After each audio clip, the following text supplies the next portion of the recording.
92 онд гарч ирсэн үндсэн хуулигаа шинжилье.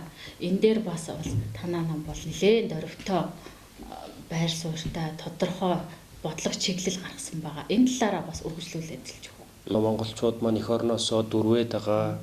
Дээрээс нь одоо монголчуудын маань боловсролын байдал, эрүүл мэндийн байдал, дээрээс нь энэ орон сууцны асуудал гэдэг юм уу, хүнд асуудлуудын хамгийн гол зангилаа нь би хэн нэгэн нам юм уу хэн нэгэн хүнд байхгүй байна.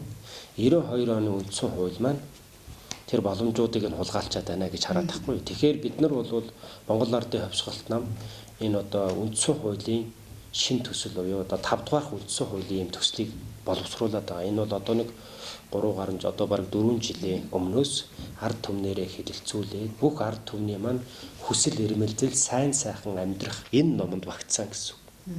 Энэ бол ард түмнээс гарсан хуулийн одоо төсөл гэж ойлгож болно.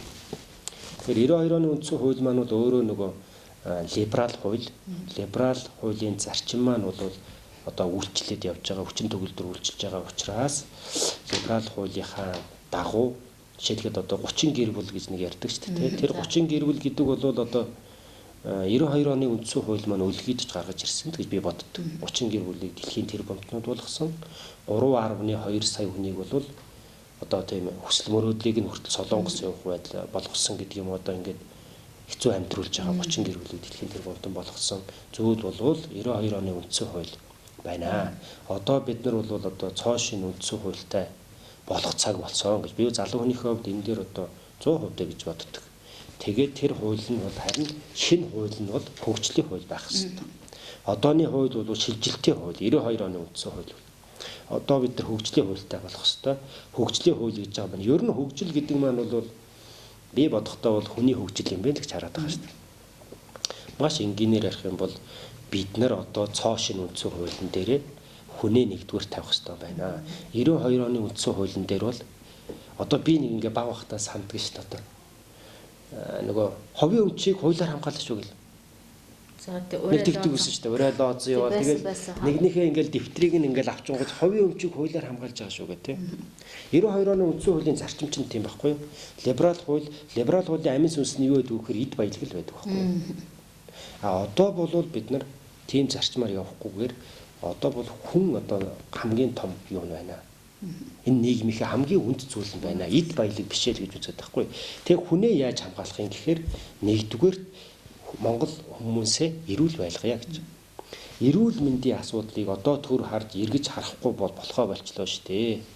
Эрүүл мэндийн асуудлыг төр хариуцнаа гэж энэ дээр оролцсон байна.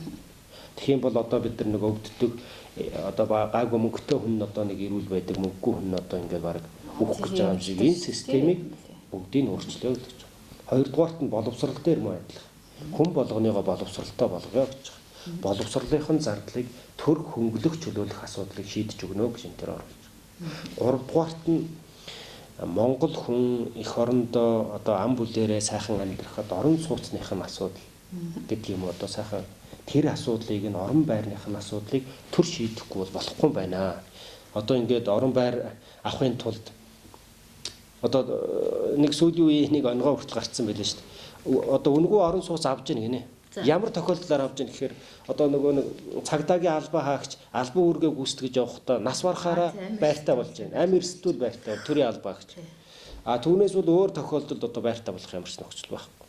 Тэгэхээр бол бид нар энэ орон сууцны асуудлыг бол эрүүл мэнд боловсролын асуудлыг шийдэх юм байна. Хүнээ хөгжүүлэх юм байна. Тэгээ хүнээ хөгжүүлснийхээ дараа улс орн маань одоо хөгжих юм байна гэдэг.